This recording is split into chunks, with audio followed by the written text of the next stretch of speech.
Welcome to my Grand Rounds presentation. The title of my talk is Not Far from the Tree, What Fractal Math Says About Mental Health Formulation and Holistic Care. And my talk was originally performed June 18th, 2018, but I'm re-recording this talk for those of you who weren't able to attend. All right, so let's get going. So who am I? My name's Dr. Siva Virani. I'm a psychiatry resident at the University of Toronto, and I'm in my third year of residency in a 5-year program. I'm also an ex-math teacher, so before I went to medical school, I actually taught math and science in Quebec. All right, so let's go over the objectives of today's talk. All right, so with our Grand Rounds presentations, we're usually encouraged to start with a case. So that's exactly what we're going to do. We'll start with a case. So the first objective, we're going to talk about the regular math that we all know and love in science. We're going to then talk about fractals, the new math, and we're going to talk about the implications that this is going to have. All right, so we have a disclaimer, and the disclaimer is that most people, when they think of math, they feel like this. But the good thing is, with math, it's not actually really the study of numbers, so it's really the study of patterns, all right? And because of that, we don't need any calculations. We don't need a calculator. We don't need to really know anything about equations in order to be able to understand this talk. So all you need to do is bring an open mind and a bit of curiosity, and you're going to be fine. And just a word of warning, there are some animations in this talk, so the animations, I think, might make some people dizzy, so if that's the case, just look away, close your eyes, do what you got to do. All right, so back to the objectives. We're going to start with the first objective, which is essentially the clinical case. So we have our hero here, who's an 18-year-old male. All right, he's a teenager, and his parents are from another country, which makes him a first generation. And he, like every other teenager in 2018, loves smartphones, he loves fast food, and he loves relationships. Now, this person has a lot of challenges, and I've removed a lot of the details for confidentiality purposes. There's a lot of family conflict. He has a lot of health problems too. And of course, mental health issues. Now, how can we really understand his mental health issues? Well, we have a couple of different approaches. We have our evidence-based scientific approach, and this is based on our DSM. So this is our Diagnostics and Statistical Manual, which is the manual. It's basically like the Bible for psychiatrists. It tells you what all the disorders are and what all the symptoms are. And going through this person's medical history, these are some of the disorders that I thought could possibly apply. Now, not all of these were given to this person, but definitely the person met criteria, or at least partial criteria, for a lot of these problems. And with this scientific approach, what we do is we take the disease name, right, or the disorder, and we can take an algorithmic style approach, and it'll tell us how to treat the person. So this person, bipolar disorder, needs to take some medication. All right, same with obsessive compulsive disorder. You can also take medication, but another algorithm would be to do therapy.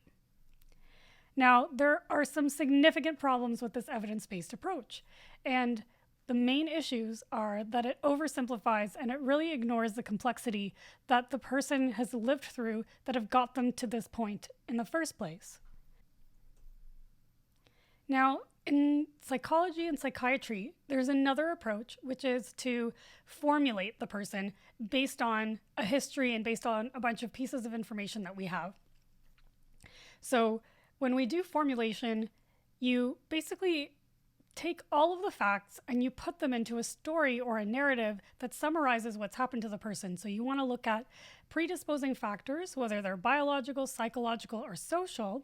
And those are the three main categories. And I've sort of added an extra category, which is environmental, because, things like Flint, Michigan could happen, and that could significantly impact your mental health if there is a big environmental disaster or if you're exposed to toxic elements, etc. So in some cases, I think it's warranted to consider it completely on its own.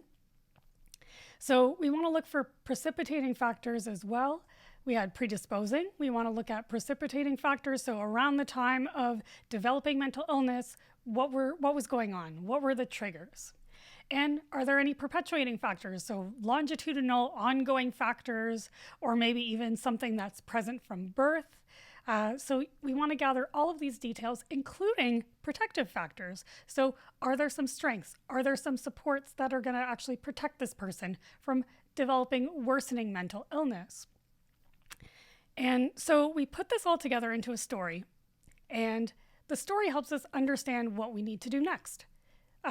So before we get into that, we'll talk about some of the problems with this approach, and that is, as science says, it's subjective, it's biased, and it's time-consuming. And with the push right now for the science to really be at the forefront, we want biological psychiatry, evidence-based, real science, right? We don't want stories because those are too biased. And we really are pushing for well, not we, but the psychiatric community is pushing for faster treatments because there's not enough psychiatrists or mental health professionals to deal with the big crisis that's happening right now. So there's always been this tension between the story or the formulation, knowing all of the things that have happened to the person, and the scientific approach, right, which is science-based, evidence-based, the diagnostic approach. There's always been this really big tension. And for the most part, the story is considered to be pretty much unscientific. And science, or the diagnostic approach, is considered to be very scientific, so it gets a green check mark. Now, anybody that works in mental health knows that a person's story completely matters. We can't understand a person without knowing their story and without getting all these details about their life. And this helps us to plan holistic care. So in psychiatry, we use a biopsychosocial model. So we look at biological factors, social factors, psychological factors, and from this, we can actually develop a more holistic model of treatment as opposed to just giving a medication based on a diagnostic category. But what's the real truth here? I'm here to tell you that diagnosis is no longer science, okay? The story actually will become science, and this sounds completely crazy right now, but I'm going to show you why, and it has to do with everyone's least favorite subject, math. Okay, so let's go. So we talked about the case, and we're going to get to our first objective, which is to basically brush up on conventional math and statistics so we all have a frame of reference. But don't worry, it's all patterns. It's going to be really easy. Trust me. Okay, so with math, we can use math for really simple reasons, right? We can use math to determine what dosages we need. We use math to determine how frequently we need to see somebody, so for treatment planning reasons. But probably the most important reason is for research, okay? So math is how we know whether something works, something doesn't, whether a treatment works, whether a treatment doesn't, whether something, how we know anything about science, basically. So I made a little pretest for you guys. So the pretest is pretty simple. Okay, what is this mathematical relationship? All right, it's linear. Good job, everybody. All right, number 2. Does this look a little familiar? Anybody have a guess as to what shape this is? Okay, it's a bell curve. I think we all know it's a bell curve. So, being able to see and recognize patterns that we're familiar with, I think is something that we're all capable of. So you could probably see from the pretest that some of the information is not perfect. So it didn't perfectly line up to a bell curve. It didn't perfectly line up to a straight line. And our data measurements in science always seems to have this messy sort of quality, right? It's not exact. We estimate. We find the signal within the noise. So why does this happen? We have experimental error, of course. We can introduce this through the study design. Error can be introduced with how participants are selected, etc., etc., etc. Of course, there's also random chance, which we're going to talk more about later, and the limitations of our tools. And there's a huge assumption that we have, right? The assumption is that as our technology improves, it's going to become more precise. So as our technology improves, our measurements are going to go from looking really messy to something a lot more like this, or at least closer to this. So before that happens, we need to figure out how to deal with this messy data. We have to tidy up this data. And what do? We use Gaussian statistics. Now, Gaussian statistics really is referring to bell curve-based statistics, and this is the majority of statistics that's used in medical science today. So here we have our bell curve that we saw previously. And, just to remind you guys, some statistical tests that have to do with the bell curve or are somehow related to the bell curve. We have the mean, which is the mathematical word for averages. We have variance, which is sort of like the spread of the data. So how widely the data is varying, the spread of the data. We have our standard deviation, which is calculated from the variance. It's another measure of the spread of data. We have t-tests. And of course, we have our p-value, which is one of the most important ones, at least from my memory, because it tells us whether the results are statistically significant or not, i.e., are these results likely to be real as opposed to be due to chance? Of course, there's so many more. I am not a statistician. I am not a mathematician. There's more. But we need to figure out where this bell curve comes from in the first place, because it's so widely used and so many statistical tests use the bell curve. So where does it actually come from? And it actually comes from coin toss experiments from hundreds of years ago. Now, the coin toss experiments actually produce something that's called the binomial distribution, which is a type of graph that's related to the bell curve. So we can kind of use the name binomial to figure out what it means. So bi means two outcomes, heads or tails. No, you can think of as number of trials. Me, you can think of as the probabilities of each flip are independent of each other. So if I flip a coin and I get heads, that's not going to affect what happens next. It's completely independent. So I'll flip heads, then I'll flip heads again, then I flip heads again, then I flip tails. Each trial was totally independent. Now, all would stand for all trials have equal probability. So it doesn't matter if it's the 50th trial or the first trial, it's 50-50 heads or tails. There's only two options. So equal probability there. And when you graph the binomial theorem, you get a graph that looks something like this.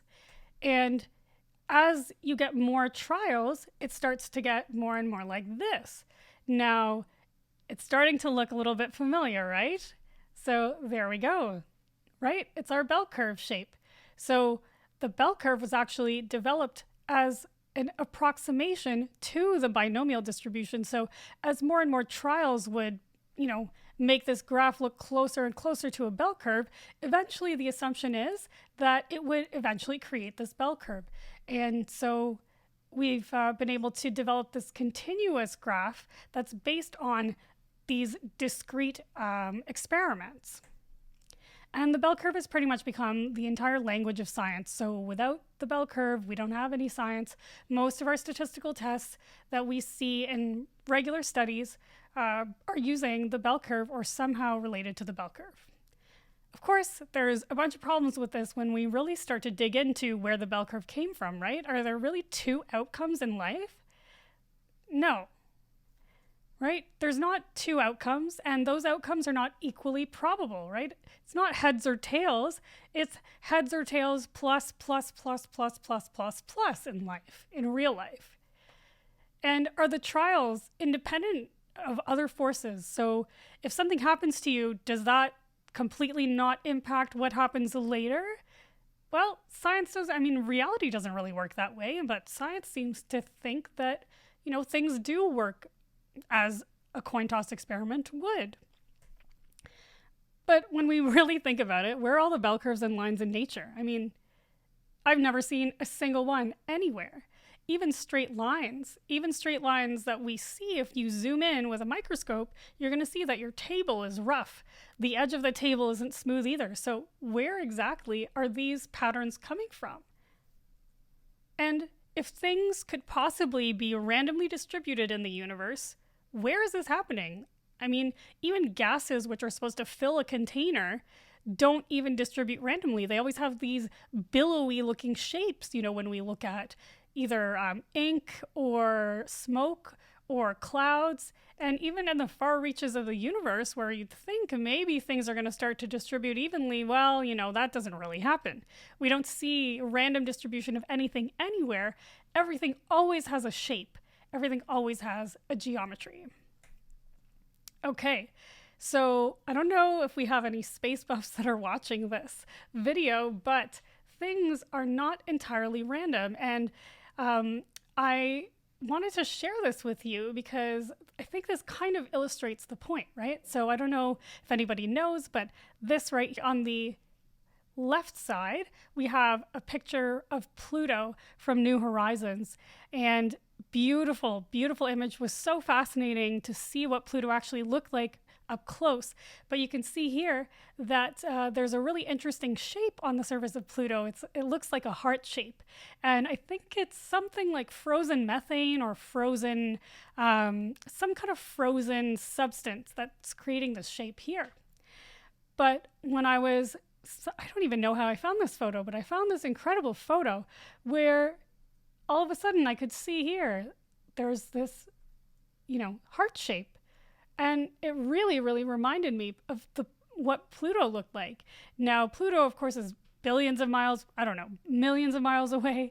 And this shape right here, this on the right side, this is actually a frozen bubble. It's a super close-up picture of a frozen bubble of water. And that frozen bubble of water on its surface also crystallized somewhat of a heart shape. So it's pretty interesting. I think there's a lot more to shapes than we've really been talking about. All right, so there's another problem with our bell curve-based model of science.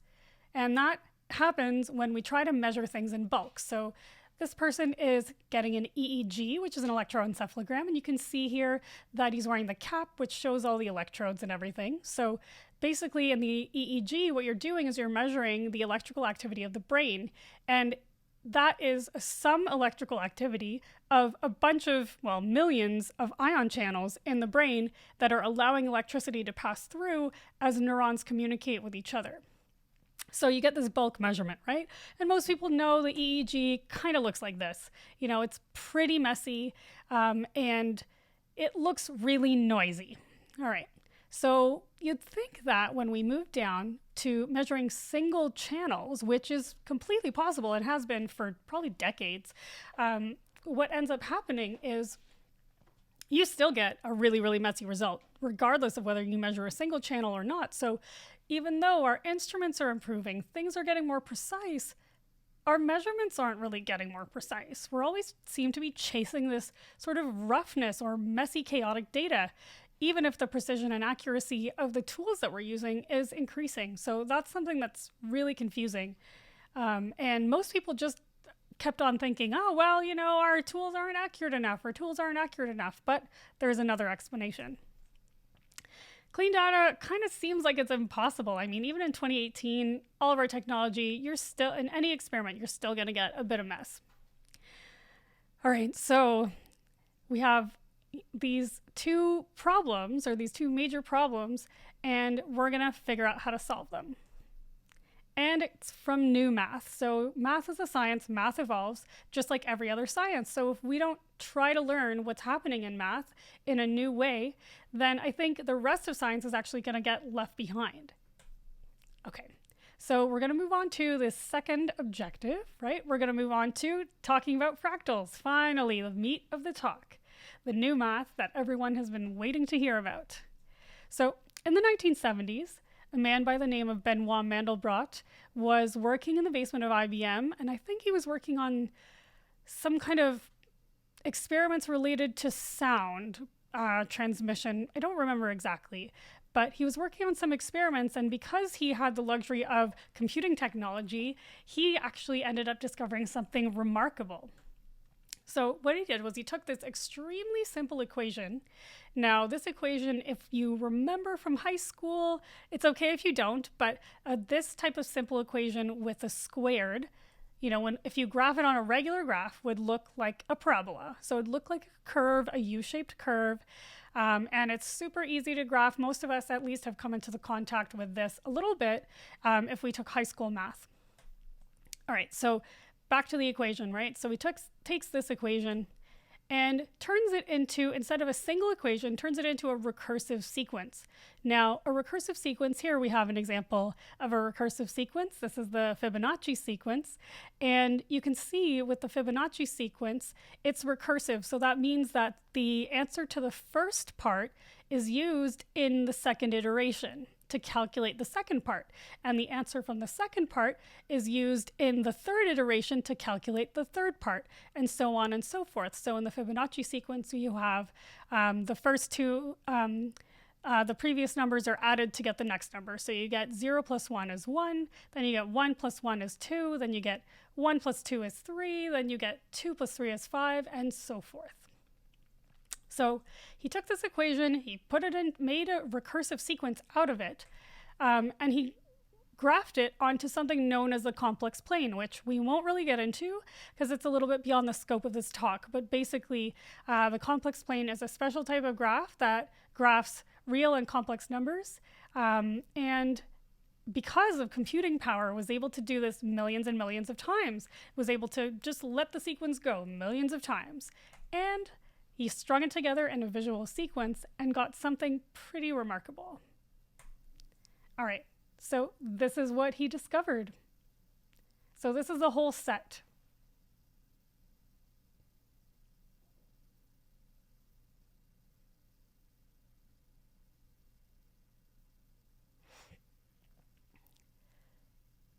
So the first time I saw this, I had no idea what was going on. You see this, initially you see this snowman shape, or rough looking, weird looking sideways snowman. And all of a sudden it just becomes this psychedelic kaleidoscope of unpredictable beauty. And all of a sudden that snowman shape just returned again, right? So what is happening here? What is this kaleidoscope? And how is this really going to help us understand mental health?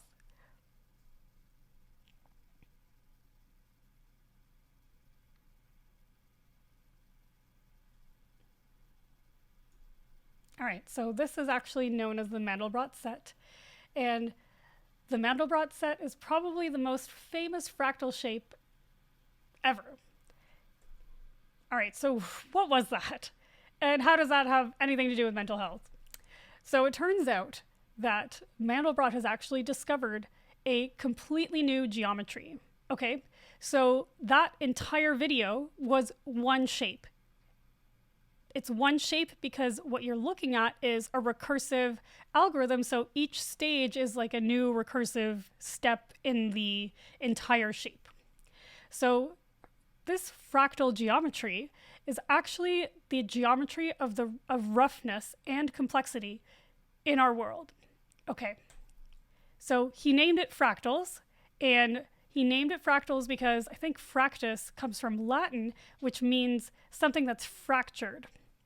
And you can kind of see already, even from this picture, how it's not necessarily fractured in the way that something's broken, but you can see that the pattern repeats in kind of unusual ways. Our normal geometry is called Euclidean geometry in math circles. And no matter what, a triangle is a triangle is a triangle. An equilateral triangle is always shaped the same. And when you zoom in, it's got an edge that's smooth, okay? So when the shape is always the same. But with fractal geometry, the shape keeps changing. The shape keeps changing. It's like you could keep zooming in and getting finer and finer details, infinitely. And that's one of the hallmarks of fractal geometry. Now, here's a picture of a fractal that looks a little bit more like our Euclidean or traditional geometry that we're familiar with, like straight lines, kind of looks squarish, looks a little bit like buildings or something. But then this is also a fractal digital painting, which, it looks like a finger painting almost. It looks completely random and totally messy, but this can also be considered to be fractal. And here we have a digital painting of water droplets that is also a fractal shape. So you can start to see how much variation there is. The Mandelbrot set, we've seen a couple of images of fractals, and they all look completely different. Here is actually a digital painting of a tree. It's actually not a real tree, it's a fractal tree. It's a drawing of a tree. And here's another mathematical fractal. And the amazing part of this is it always kind of reminded me of what tissues look like in the body, what tissues must look like at a microscopic level if we could look at them all in 3D. And so this has always been, I was really fascinated by this picture when I found it. All right, and here we have a fractal dodecahedron, and pretty interesting. All right, we'll go to, this one's a little bit easier to see. And you can kind of see that there's parts of it that look really geometric. There's parts of it where, it looks very normal shape-like, but then there's other parts where it kind of has this organic feeling to it during certain iterations as it gets more and more complex. Okay, now this shape looks completely crazy, but this is actually the Mandel bulb. It's the 3D version of the Mandelbrot set. And look how organic it looks. It looks very, kind of has this lifelike quality to it. But if you cut it in half, you can see here that there's a bunch of, 5, 6, or 7 Mandelbrot sets that are all joined together and creating this 3D fractal shape. And this here is a video of the Mandel bulb. And you can see here that we could just keep zooming in and keep zooming in and keep zooming in infinitely. And what was so fascinating to me the first time I saw this video was that the little bulbs really reminded me of what the lungs must look like, right? The lung alveoli, there are these pockets, these 3D shaped, outpouchings of the lung, and it really reminded me of that. So it turns out that Mandelbrot had discovered nature's geometry, basically the language of nature, which is amazing. It's so incredible. And it turns out that this has also been an animator's secret that they've been keeping from medical science for an extremely long time, because these types of mathematical algorithms, things about fractals, have been built into their programs. And so it's allowed them to go from, things like this to incredibly lifelike animation like this. But, we can't use our traditional shapes to understand fractals. Right? We talked about how fractals have dynamic shapes. If we zoom in, we're going to see more and more details. So the shape is always sort of in flux or changing. So we can't use regular shapes to be able to understand. So we need to instead start to understand this new geometry based on properties. So the first and probably the easiest property to understand with fractals is self-similarity. Here we can see the Mandelbrot set again. This is just colored differently, which is easy to do with computers. And this one, instead of zooming in forever, kind of pans around. So you get to see, kind of what an overview of the shape looks like. And you can see that this self-similar pattern, that kind of weird sideways snowman shape, it's all over the place. It's everywhere. And the incredible thing is it's totally unpredictable. We can't imagine where, how, which orientation it's going to be in when it pops up next if we're zooming through the whole fractal. This unpredictability of self-similar patterns is one of the hallmarks of the majority of fractals. So we have patterns that repeat, but not predictably and not identically. So this pattern is going to come up over and over again in different orientations, in different sizes, at different resolutions, etc. Now, some self-similar patterns of fractals are completely identical. This is a picture of the Sierpinski triangle, which is a very famous fractal that is made by cutting out triangles. So you start with an equilateral triangle, you cut one out of the middle, then you have 3 other triangles, you keep cutting out of the middle, etc., etc. And because the pattern is so simple, you end up getting identical repetition of the pattern infinitely. Now, with other fractals, like with the Mandelbrot set, the self-similar pattern repetition is not identical. And for the majority of fractals, this is the case. It's actually quite unpredictable. And, those self-similar patterns are going to come non-identically over and over in a way that is quite fascinating. Okay, so we have some examples of self-similarity. The stock market is self-similar. It's a jagged curve, and if we zoom in, we still kind of see the same similar shape of pattern. It's jagged, it goes up and down, it's kind of unpredictable. So self-similar stock market curves. Here is a picture of the Romanesque cauliflower. And if you actually look closely at the little bulbs, each little bulb has its own little bulb, which have even more little bulbs on it. And this pattern is completely fractal. So we can also find fractal self-similarity in our food. You can also see this in regular cauliflower and broccoli as well. Trees are self-similar, right? The whole tree, if we take a branch and cut it off, it looks like the whole tree. So that's the self-similar part of trees. And the unpredictable part comes from the orientation of the branches, right? When trees grow, it's unpredictable whether the branch is going to go this way or that way. So that's how we get this self-similar unpredictability. And we talked about Pluto versus the frozen bubble, right? So we kind of have these self-similar shapes happening in our universe. And this one I thought was really, really fascinating. So on the left is a picture of a white blood cell, and on the right is a picture of the Tycho supernova. And you can see that, regardless of scale, regardless of size, patterns repeat in the universe.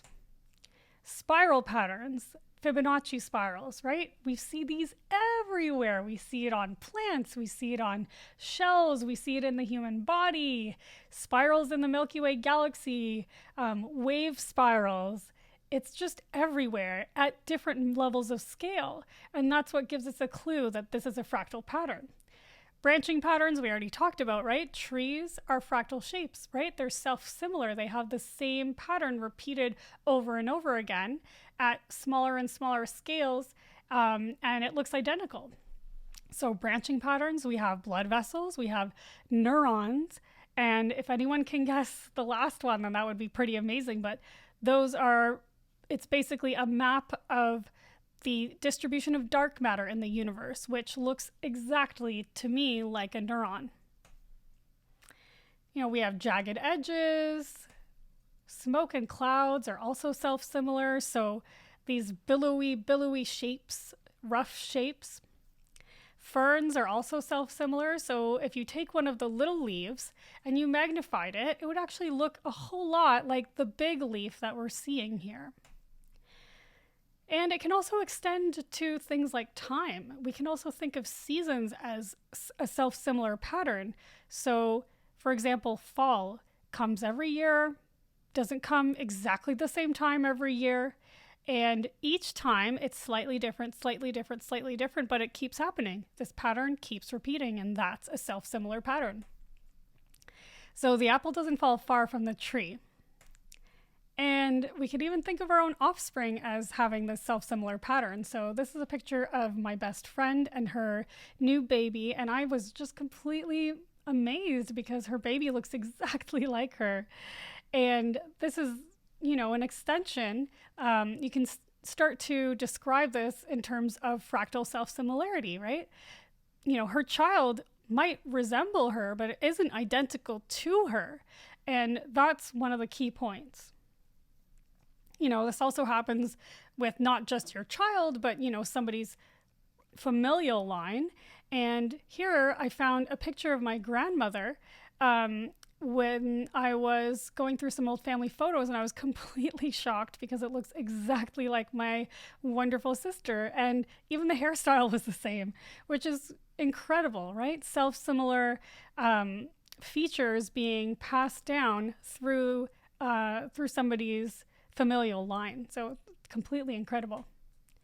And evolution can also be thought of in a self-similar manner because you basically have similar body plans that are repeated over and over again in slightly different ways, like maybe the nose is a little longer, maybe a bit more upright. And so you got this self-similar repetition with progression of the pattern, and that's very characteristic of fractals.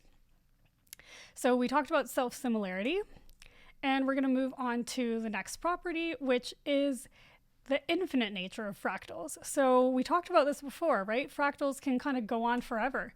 We could zoom in and zoom in and zoom in and zoom in, and we just keep seeing more and more stuff, right? This is a mathematical fractal, of course, but it also happens with real life things. So if we think about the body, right, we can zoom in and we could see our organs. We would zoom in even further and we could see all of our tissues. And we zoom in even further, we could see cells. We could zoom in even further and see a single cell, that's a red blood cell inside of a blood vessel. And if we kept zooming in, we might even see organelles, which wouldn't be in a red blood cell, but in other cells, you would see things like the Golgi apparatus, vesicles, different subunits. If we zoom in even further, we could even possibly see molecules. And this is a picture of a molecule.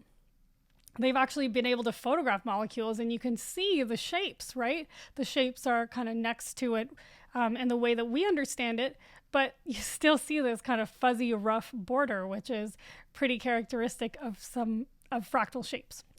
If we could keep zooming in, if we had the technology to do so, we could, probably see atoms, right? We could end up seeing even subatomic particles, electrons, nucleus, and even further subatomic particles like quarks, if our technology would allow us to see things.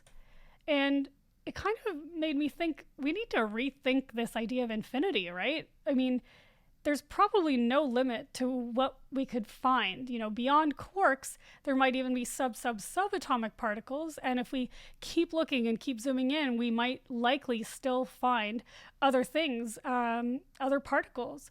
So we need to start thinking about how fractals work in this new infinity and what this means for the rest of science. So we talked about the infinite nature of fractals, and we're going to now talk about the scaling effect of fractals, right? The measurements in a fractal system are going to change depending on our resolution. So if we zoom in to this digital painting and we want to measure the size of these water droplets, well, if we zoom in, we can't. The measurement's going to change completely depending on our resolution. So this actually provides a bit of a challenge when it comes to doing experiments with fractals in mind, right? Our statistics can change with resolution. So here's an example of doing linear regression on the stock market. Now, of course, nobody would actually do that, but this is just to give you an example, right? If we change our resolution, the slope of the line is going to change. We can't really do this kind of average type statistics or normal statistics with fractal systems because depending on our resolution, we're going to get different results. So our measurements become completely relative, which does pose quite a challenge. So we talked about scaling. And the next property of fractals is emergent complexity, which I think is my favorite property. And it basically means that simple patterns can create something really complex and unpredictable. This is pretty much scientific magic. So if you ever thought science couldn't explain magic, well, stay tuned for this. So we have this really simple equation from the Mandelbrot set, right? And it creates this crazy looking pattern, this totally unpredictable pattern. Water, right? A single water molecule, not very interesting. Millions of water molecules, and we get the property of wetness. It's an emergent property, meaning water on its own, single water molecules do not have the property of wetness. And when they come together is when this emerging property arises. We can also think of this emergent complexity in terms of a zygote, which is an egg and a sperm together. And out of the zygote, an entire human body forms from that single cell. So one cell dividing millions and billions of times creates a human. And that emergent complexity is what fractals are all about. And we have here, this is a music video by Max Cooper.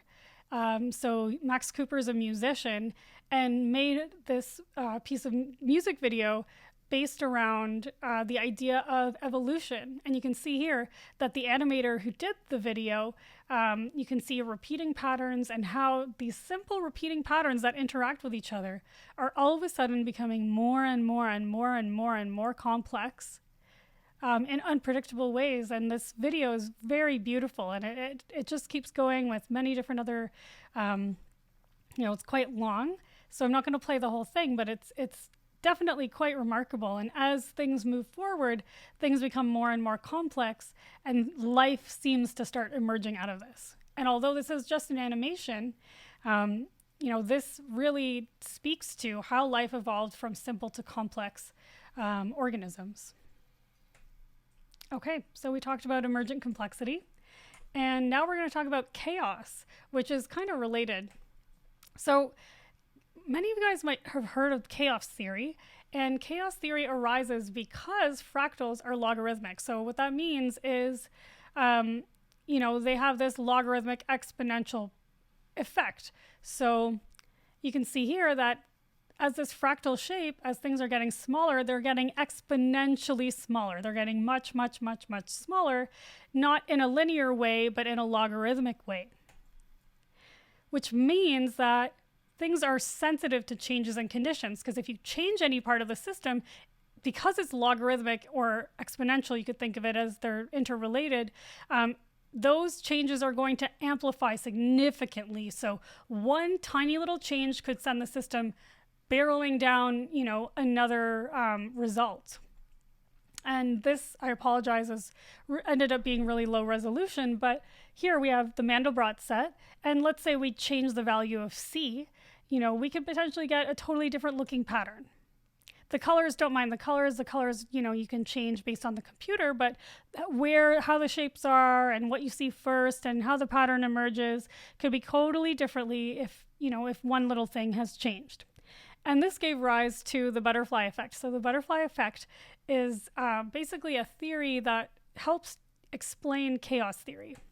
So we have a butterfly flapping its wings, and it disturbs the air a little bit, right? Its wings are gonna, cause a little turbulence of air, and that turbulence is going to expand and expand and expand because it's going to be amplified. And eventually, a few days later, a tornado happens or a storm happens on the other side of the world. So that's essentially what chaos theory is. So we're going to keep moving for more, I think the last property of fractals. And we have infinite versus discrete. So I'm bringing the infinite back, and now I'm going to talk about, having both infinite and discrete properties simultaneously. So here we have the Koch snowflake, or a Koch snowflake. I'm not exactly sure how to pronounce it, Koch. But it's a really famous fractal shape.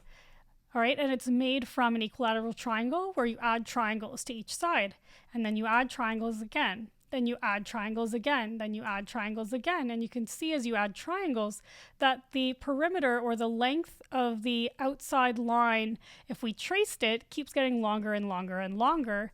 And, we could think of it as approaching an infinite length. So we could keep moving forward with more and more iterations. And if we could zoom in to see all of them, the line would just keep getting longer and longer and longer and would approach infinity.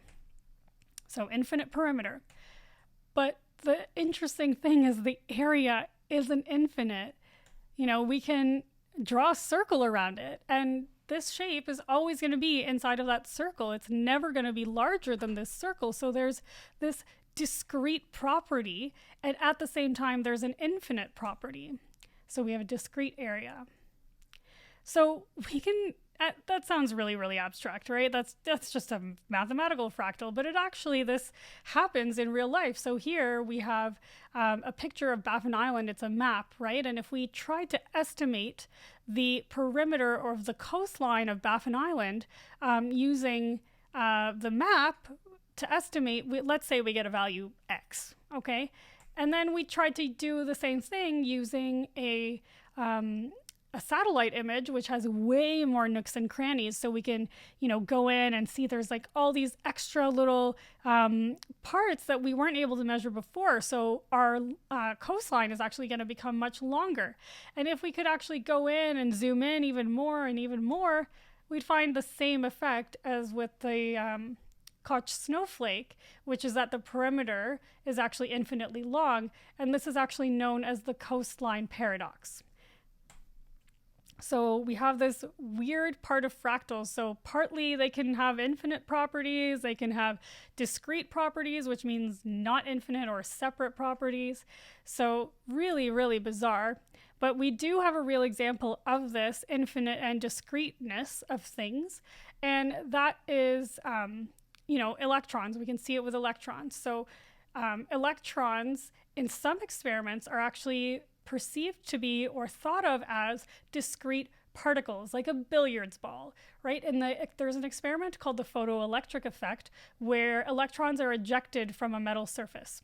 And because they're ejected from the metal surface, it's kind of conceptualized that they're just kind of flying off there like balls, and photons are kind of displacing them. So they're acting like particles.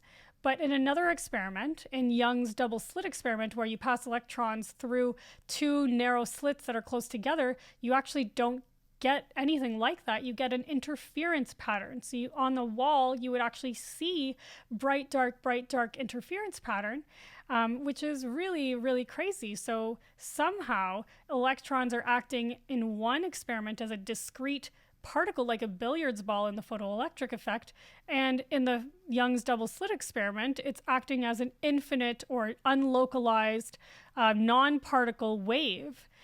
So waves are infinite. They always stretch out. You can't really isolate a wave or take a wave out of the ocean. They're infinite.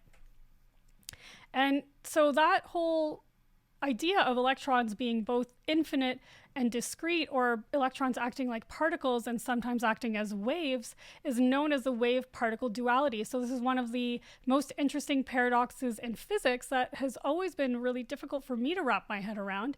And perhaps it doesn't actually have to be a paradox, because if we take a fractal-based approach, then two things can have both discrete and infinite properties simultaneously. So it could provide a totally new way of looking at pretty much the entirety of physics, and the rest of science. Okay, so those are kind of the 6 main properties of fractals. And I'm sorry if it feels really abstract at this point, but we will get into the implications, and it's going to be starting to make a lot more sense soon. So we have so many implications to talk about. I didn't even put everything in there. But first, we have implications for the brain. All right, so the brain's shape has always been thought of as the most complex thing in the universe. We'll never be able to understand this. Doctors and teachers of mine have constantly told me the brain is too complicated. We'll never figure it out. But there are tons of people trying to work on this right now via the Human Connectome Project, which is somewhat like the Human Genome Project. So it's an international network of scientists that are trying to figure out how the brain's all connected up together.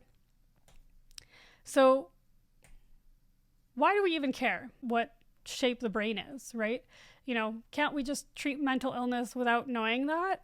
Well, the important thing about the shape of the brain is that the structure or the shape of something actually predicts its functioning, so how it works. We can't really understand how something works without knowing its shape. And it's really easy to see this, right? Balls roll. No matter what, if you have a ball shape, it's going to roll. Podocytes, which are cells in the kidney, because of how they're shaped and all interlinked together, they actually create a sieve in the glomerulus of the kidney, which allows it to filter our blood and create urine. And without its, necessary shape, the sieve wouldn't happen. So the brain's shape is actually really important in order to understand how the brain works, which is necessary to being really able to understand mental illness and how it arises. So here we have a microscope picture of some brain tissue. And, this looks completely insane. This looks so random. And I always thought this looked kind of like a Jackson Pollock painting, which also looked equally random to me. Now, it actually turns out that that's totally false. Not even a Jackson Pollock painting is random. It has a fractal dimension of 1.7. And a physicist actually calculated this, and it was published, I think, in either Nature or Science. So, I mean, it's fascinating. Things that on the surface look random are not actually random, they're fractal. So what's really happening in the brain? Ray Kurzweil, who's an artificial intelligence guru, I guess, has said that the brain is a probabilistic recursive fractal, which appears extremely complex, but is a lot simpler than it appears. And many other people, including neuroscientists and artificial intelligence researchers, also think that the brain is fractal. And when we look at the subunits of the brain, they're neurons, right? And we already know that neurons are fractal because they're branched. So they're self-similar like a tree. So we know that the tiny subunits that make up our brain are fractal. And out of that emerges incredibly complex shapes. So what we have here is a mouse hippocampus, right? We wouldn't have been able to predict this shape from branched neurons, but that is the power of emergent complexity. All right, so what's really happening to the brain's shape? So there's a super fascinating theory right now called the fractal brain theory. And it's basically 500 pages of incredible neuroscience, which I highly recommend for those who are not faint of heart, who really like getting into that really deep detail. But it's a fascinating theory.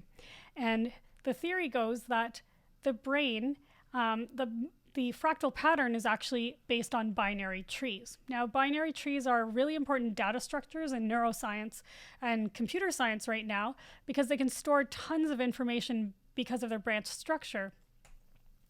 And here we have an actual picture of a neuron growing, and it kind of looks like, oh, maybe they are kind of branching by twos, but it's really fuzzy. It's hard to tell, right?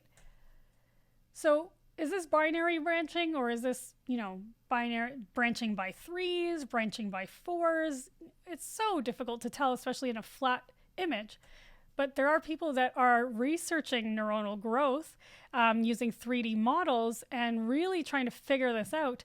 And it turns out that bifurcation is extremely common and trifurcation is extremely rare. So we are seeing this bifurcation pattern coming up in how neurons grow. So that's pretty amazing that the fractal brain theory was able to predict this. So why does it really look like it's branching by fours? Well, if we could zoom in closely enough, maybe we'd actually be able to see that one branch comes off slightly before the other branch. And also to be able to visualize things in 3D would help a lot. So binary isn't just found in the brain, right? It's found all over our body. We have binary body plans, one side and another side. We have brains. Our brains have two sides.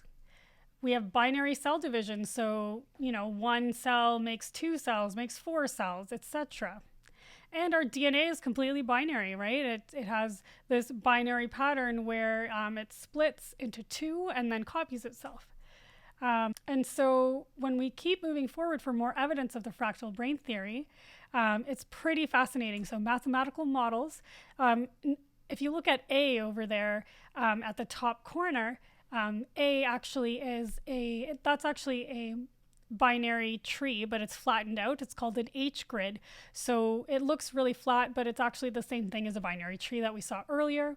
And as you see from A, B, C, D, E, and F, that's actually more and more iterations of the fractal. And what's super interesting is that in the mathematical model, as you go through further iterations, the whole thing starts to curl up and slide over each other. So, which is really, really fascinating because we have curly surfaces in our brain. So that's really interesting. And the incredible thing is that in the mathematical modeling, these H grids, as they curled up, would actually slide over one another. So Zhang actually predicted that because of this, that the axons of the neurons are actually going to be perpendicular to the plane that we're seeing right now. And that was actually discovered in 2012, I believe, using special types of imaging, which showed that the axons in the brain are indeed organized like a grid. in an orthogonal fashion, a perpendicular fashion, and some people have described it as like the streets of New York. The theory is really, really extensive. It goes into linguistics and grammar and genomics and evolution and aging and how this relates to computer science and data science and cosmology and physics. And so it's very fascinating. Here we can even see binary trees actually can encode for time. So that's a function our brain needs to do. We need to be able to somehow encode for things temporally in order to be able to extract information. So binary trees can definitely do that. They can also code for spatial information, right? The way that the binary trees work, they're super flexible data structures, which means that just like a tree, the branches can move all around and, code for many different things. And you can even see how with the binary branching, you can code for receptive fields, which allow us to see things and allow us to understand how our visual fields work, how our sensory fields work. So very, very interesting. And our language can also be most simply broken down into binary patterns. So the brain seems to have fractal properties, which kind of furthers the evidence for the fractal brain theory. So, technically we have infinite memory. Unless something happens and we get sick, we can remember things that we learned as children all the way up to our deathbed, because without memory, we wouldn't be able to survive or function in the world. So infinite memory was always so confusing to me, but now it's a little bit easier to understand because our memory is stored in the hippocampus, which is a quite small area of the brain. And I always thought, wouldn't we run out of space? But the branches are just going to keep getting smaller and smaller and branching more and more. So it's actually not true that we'll run out of space, because with fractals, big things can fit into really, really small spaces.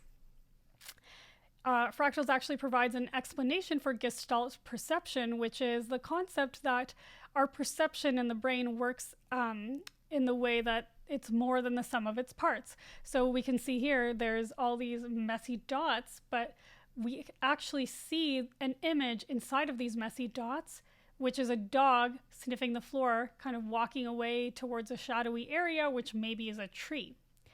And so the whole is more than the sum of its parts, and that's pretty characteristic of emergent complexity.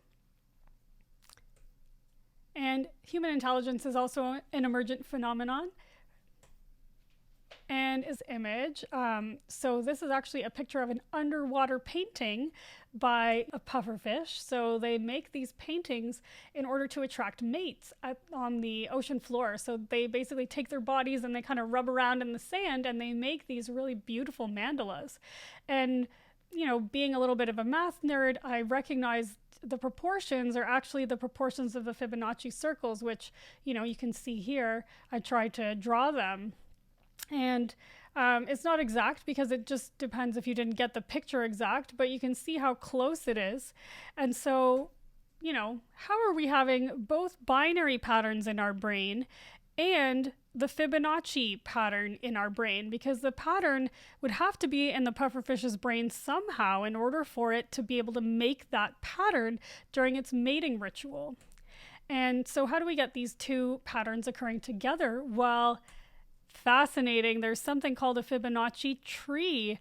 And so you can see here that from the trunk, we branch into two, but then on the right side, it branches much earlier than the left side. So it's actually asymmetric branching. And if you count the number of nodes at each level, it immediately generates the Fibonacci sequence, which is incredible. For the first time, we've actually kind of come up with an explanation for what's happening and why these two patterns are hidden inside of our brains.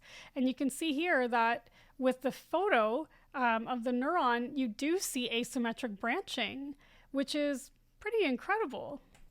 So maybe this asymmetric branching, maybe our neurons actually are Fibonacci trees or based on this asymmetric branching pattern, and maybe that's why it's built into our brains, it's built into the structure of our brains, and that's why we find it so visually pleasing. So the structure of the brain predicting how it works.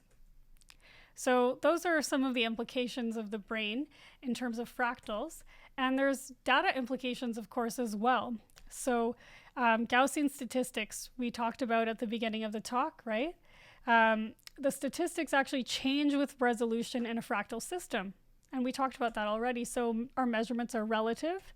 And the bell curve here, it's not really so useful anymore because our measurements are going to change if we change the resolution, right? And we can't do so many experiments with different resolutions that just gets, a little bit difficult. We're going to have to change the way that we measure things. So Gaussian statistics is now out.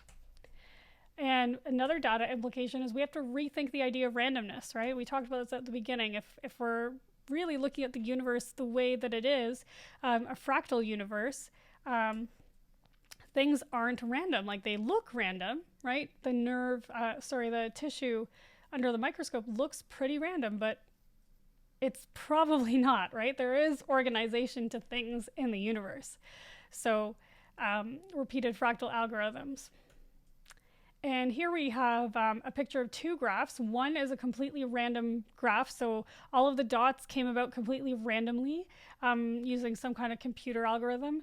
And on the right side, we have a fractal-based curve. And both of them look pretty identical. Like, how do you even know something's fractal versus not fractal? How do you know if something's random? How do you know if something's fractal? Well, you can take the log of each side of this graph and you can come up with the fractal dimension. And if the fractal dimension is constant, we know it's a fractal. If the fractal dimension keeps changing, well, then that means there's no kind of repeated pattern throughout the whole structure. And so that's only one type of new statistic that we can use in order to analyze fractal data. So this is an emerging area of mathematics which is being developed right now, but I'm sure it's going to be able to be super useful in order for us to have our scientific experiments be a little bit more accurate and actually reflect the patterns of our of the universe. All right, so rethinking randomness. And we need to really talk about this fact that the noise is actually the signal. The roughness is the signal. We don't have to erase the roughness to find the real signal. We need our data to stay messy because the mess is the fractal. So historically, EEGs have kind of provided limited value. They've been used for epilepsy diagnosis and for sleep studies, but we could never really get too much more information out of it because it was just too noisy. But now we know that the noise is a signal. So people are actually studying the EEG using fractals, and I think it might give us some new insights as to how the electricity in our brain is actually functioning. So the noise is the signal. And the next data implication, of course, we need to talk about the randomized controlled trial. So the randomized controlled trial is really based on the idea that you have a group that you divide into two, and half of the people get the treatment and half get the control or the placebo. And then you kind of follow the groups and compare the results at the end. So you take an average of the treatment group and an average of the control group, and you compare those and try to figure out if there's a statistically significant difference. But we can't do this anymore because taking the average of a fractal system completely erases all of the individual variability. If we look here, in the treatment group, some people got better and some people got worse. In the control group, some people got better and some people got worse. So by averaging it, you can't tell who's who.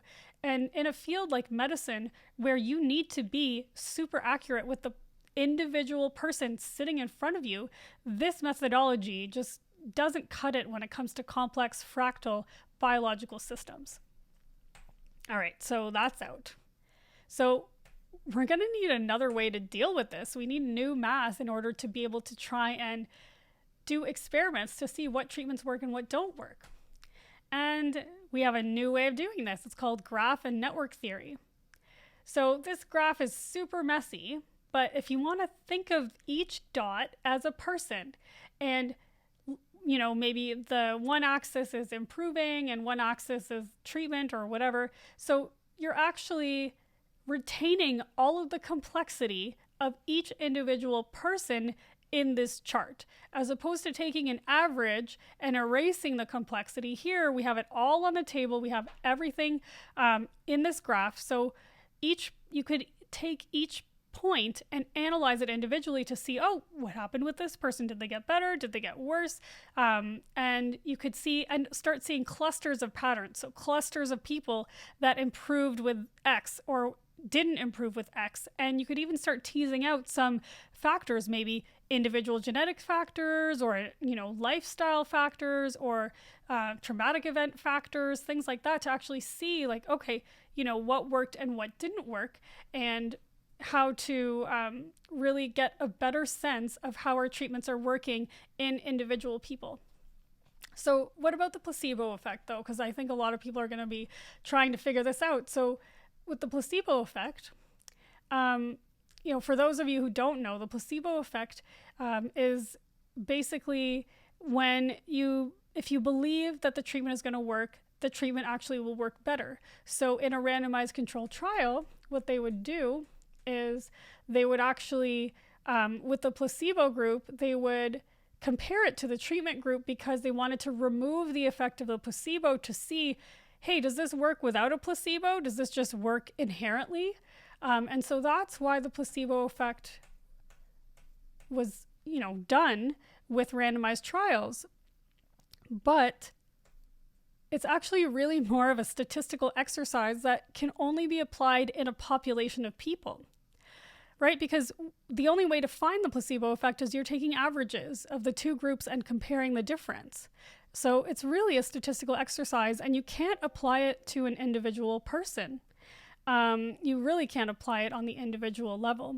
And the reason for that is because we don't crack our brains open before we get a medical treatment. Our belief systems are constantly part of us, and those belief systems don't go away. And so that's always going to impact whether how a treatment's going to work or not work.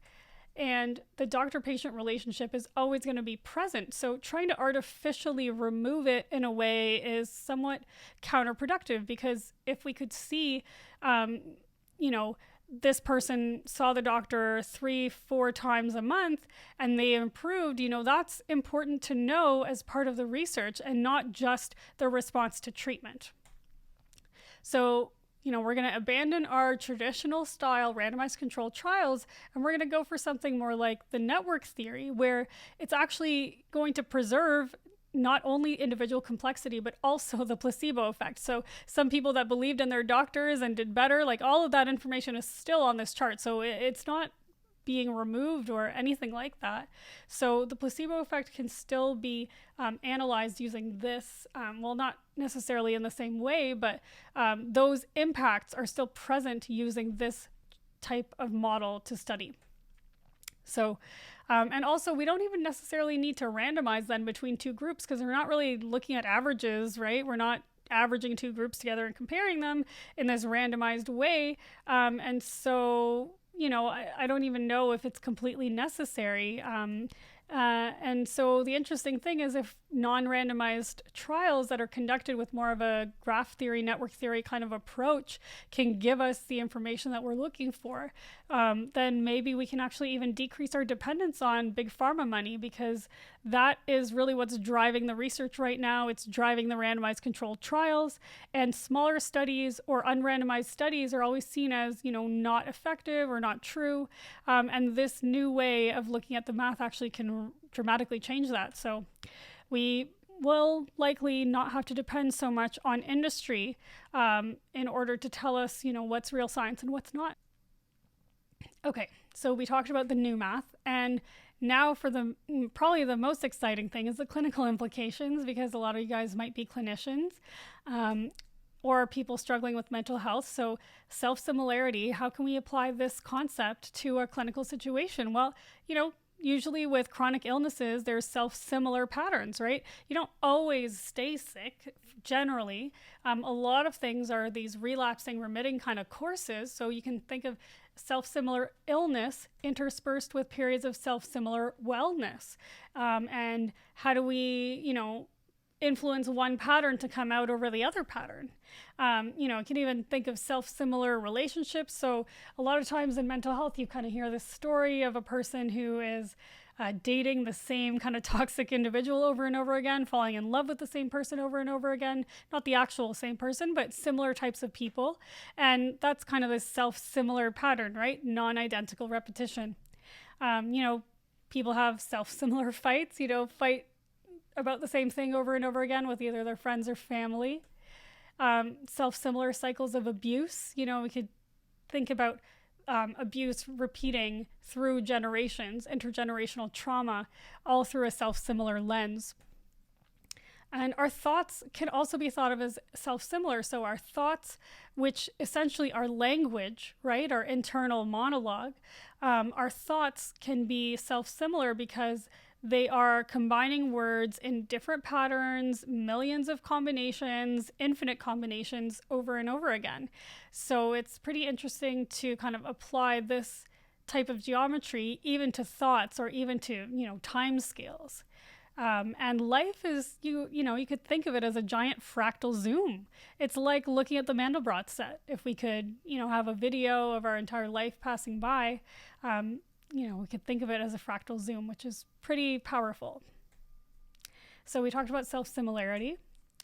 And another big concept, small changes make big impact. So fractals are extremely sensitive to change. We already talked about that, right? The butterfly effect, chaos theory. So small amounts of medicine can cause a huge effect. You only need 10 milligrams of prednisone to, really have a major impact on somebody's wakefulness or their immune system. Small amounts of drugs can completely change somebody's behavior as well, right? You don't need tons of it. Even if somebody takes a couple of, a few puffs of cannabis, that can dramatically alter how they're feeling, how they're thinking, their thought patterns. So small changes, big impact. I learned about this in medical school. So there's a study that came out that said that the first 5% of your weight loss when you're overweight has the most amount of health benefits. And it has, decreasing return thereafter. And I always thought this was a little crazy because, only losing 5% if you're obese, well, you're still obese. So how does that even work? And, it's because small changes in a fractal system will cause massive benefits downstream because they're amplified because it's logarithmic properties or exponential properties. And the same thing happens with smoking. So if you quit smoking for 24 hours, you can have massive benefits, right? In terms of heart rate, in terms of cardiac risk. So that's why people even try to tell older people in their 70s and 80s to quit smoking because there can still be benefits. So small changes, big impact. All right. Beyond the diagnosis. So we talked about averages, right? And the fact that averages don't really work with fractal systems because averages, as part of a Gaussian statistical model, averages erase the fractal data. They erase the noise. And also, if you take an average, the value is going to change depending on your resolution. So not very useful at all. But all of our diagnoses in mental health, but also in all of medicine, are based on averages, right? Surface symptoms and grouping everyone together and coming up with one thing that we can kind of say happens in everybody. So this approach really doesn't work with fractal systems. If we want to get super accurate, we need to embrace the complexity. We need to embrace the noise. So this average-based system, this diagnostic model, is actually less scientific when it comes to fractals. So if we take the example of depression, right? Same symptoms. Everyone has low mood, low energy, appetite changes, etc., etc. But we can see here that under the surface, everyone's depression isn't the same, right? There's a lot of heterogeneity based on personal genetics, lifestyle, history of, events in your life, traumas experienced. And so everyone is so incredibly unique that you can't just take this one-size-fits-all approach to surface-based symptoms. And each depression is unique. Each episode of depression in the same person is also unique. And that's because we're fractal systems. There's a lot of complexity here that we can't ignore. So we can't really use this kind of one size fits all approach, this diagnostic approach where everyone with sadness or everyone with these symptoms, gets an antidepressant. That it just doesn't really work reliably, predictably in fractal systems because everyone is so variable. So we need to start moving beyond the diagnosis and embracing our own complexity. And so how do we even move forward, right? Our entire medical system is based around the diagnosis. Well, we can think about having a personalized holistic care model, which is pretty common to psychiatry, right? Personalized holistic care will allow us to embrace the complexity of the system. So in psychiatry, we look at biological factors, we look at psychological factors, and social factors, like if somebody loses their job or something like that. And we know it's important to address all of them. And when I was working at Youthdale, which is an incredible facility for the treatment of mental health in youth, it's located in Toronto. It's world renowned. It's incredible, and they do a really good job of holistic treatment by not only looking at the symptoms but also looking at all of the different things in the person's life that might be contributing. So I felt very blessed to have worked at this institution. So personalized care is really where we need to be heading. And, how can we take the personalized care to an even bigger level? Well, we can start getting into root cause, personalized holistic care. Now, what does even root cause mean, right? Well, we need to treat the cause of why somebody is sick and not the disease itself. We need to treat the cause, not the disease. And some of you might be thinking, okay, wait, what is the cause of depression in the first place? Like, if science knew, then why is science holding back? We don't know the cause, right? But that's actually not true. We have to look upstream in the individual person. So everybody is born as a blank slate. We all have genes, right? Genes don't really change. The genes are going to be, what we had when we were born, for all intents and purposes, is going to be relatively similar when we're, at the end of our life. So what causes things to change? Well, it's the environment interacting with our genes. So our genes are really the translators of environmental signals. So signals from the environment could really be anything that's not in our genes. So something inside of our cells, food, toxic things that we're exposed to, stress, alcohol, anything outside of our genes, and that includes, outside of the nucleus of individual cells, that epigenetic genetic interaction is actually what's going to cause the expression of disease or the expression of wellness in an individual person. So all of this has to be personalized. You can't find the cause of a heterogeneous condition from a population-based model because there's billions of causes. There's billions of things that cause people to become depressed, and we don't know what causes depression.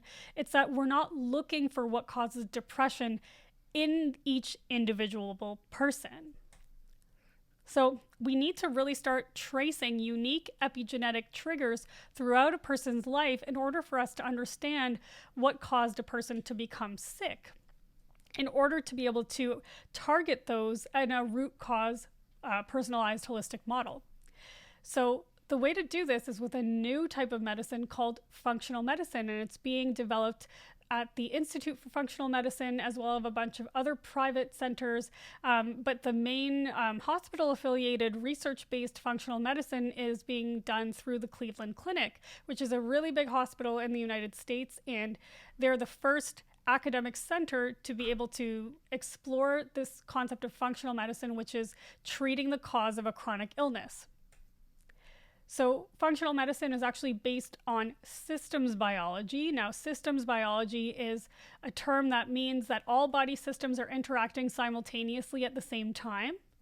And so we have to treat all systems simultaneously, as opposed to just treating the head, going to the head doctor, treating the head alone, not dealing with the gut, not dealing with all other parts of the body. And what they do in this systems-based approach is they look at all body systems and all other factors, environmental factors, and they put them together in a chart known as the functional medicine matrix. And the fascinating part about this is it's essentially like doing network theory, graph theory, without doing any math at all. Because what you're doing is you're retaining all the complexity of an individual person on one chart, and you're able to see what were the triggers, why did this person get sick, and are there anything that we can modify on a hyper individualized level that will help the person improve. So this could be personalized nutrition, right? Not a one-size-fits-all approach to diet. People are in different situations. People that need to gain weight need different food. People that have different genetics need different food. People that need to lose weight need different food. So hyper-personalizing the nutrition, hyper-personalizing supplementation based on genetics, based on other factors, based on really, really detailed biochemical assessments, and personalized lifestyle modification as well. And functional medicine also has been trying to implement coaching, because to make all of these changes, to take all of these supplements can be quite challenging. And so having a health coach can be the difference between success and failure. And using this functional medicine model, it's extremely powerful. If you treat the reason that people are getting sick, the reason that their bodies have kind of tipped over the edge into illness, it's extremely powerful, because although I didn't learn this in medical school, the body has an incredibly powerful capacity to heal itself, right? You cut yourself, it heals. If you remove what's causing you to be sick, because those self-similar patterns of wellness have been there, they will come back. And it can even come back in incredibly devastating illnesses. So an incredible doctor by the name of Dale Bredesen did a paper a couple of years ago that was just completely revolutionized thinking about Alzheimer's. So patients with Alzheimer's were treated with this, what is known as the MEND protocol, which is a very personalized approach to treating Alzheimer's. So they gave personalized nutrition, personalized supplements. They looked at the person's genes, and they basically tried to individualize treatment to each person. And people were losing criteria, like losing expression of Alzheimer's, which is thought to be a progressive illness. It was historically thought to be an illness that could never be cured, that once you get it, it gets progressively worse. And in this experiment, people were not even having Alzheimer's anymore. I mean, it's so incredible. If you treat the cause, if you embrace complexity and you treat the cause, miracles can happen, and miracles can only happen with fractals. So the future of mental health treatment is probably going to be ultra-personalized treatment. And I think it's actually going to be more effective because it embraces the complexity of the fractal systems that we are. All right, so root cause personalized holistic care is going to be our future. So I'm glad we've been able to finish that topic. So the last bit here, we'll talk about formulation implications, right? The formulation, what's so important about the formulation, the story, the major events in a person's life. Why does formulation even matter when it comes to mental health? Well, we all know the past matters, right? What happened to us as children will impact us for the rest of our lives. Traumatic families, immigration, everybody knows this intuitively, right? But now we know this scientifically as well, right? Fractals are recursive. That means that, just like the Fibonacci sequence, what happens at the beginning affects the next number. It affects the next number. It affects the next number, right? If we change part of the sequence, all numbers after that point are going to be impacted. So if we have small changes, it's going to cause a downstream effect. And anything that happens earlier is going to change all of the numbers downstream. So things that happen early in a person's life matter even more. And this is so important in mental health, because when we take the idea of recursive fractals and how sensitive fractals are to changes in conditions, right? It really becomes this geometric or mathematical explanation for attachment theory, which is the theory that tells us that what happens in the first 3 years of life is pretty much the most important when it comes to physical as well as mental health. If a baby, for example, is premature and is living at, a hospital for the first year of its life and can't really be with the parents, that's incredibly terrifying, whether you're a baby or whether you're not a baby. And when it happens to you as a baby, that can really impact your ability as the brain develops to trust, because as your brain is developing, your social ability is developing as well. So this can cause really big problems downstream in terms of mental health, in terms of relating to other people. Right now, thousands of infants have been separated from their parents in America because of the Trump administration. And this is just incredibly devastating because with fractal systems, the beginning matters. You can't have babies in orphanages like that or in, detainment facilities. This is going to cause irreversible damage that's going to affect these individuals for the rest of their lives. And of course, people can heal from this, but it's definitely a process. And having a major trauma like that at the beginning of life, I don't even understand. But anyway, this is understanding the math is so powerful in terms of being able to advocate for things like this, because if we know the math, then science can't argue with math. So that's one of the things that's really drawn me to fractals, is it allows us to have a more scientific explanation for things that we already intuitively knew were true. All right. And the last implication, it helps us to find and treat the cause, right? We need to formulate in order to know what all of these epigenetic factors are, all these individual factors that cause somebody to become sick, right? We need to know what these are in order to come up with a holistic care model. So it really, really matters. So we need it to treat the cause. So diagnosis starting to seem more like averages, which is starting to seem more like Gaussian statistics, which we know in a fractal system doesn't really work. So our diagnostic system of averages is now less scientific, right?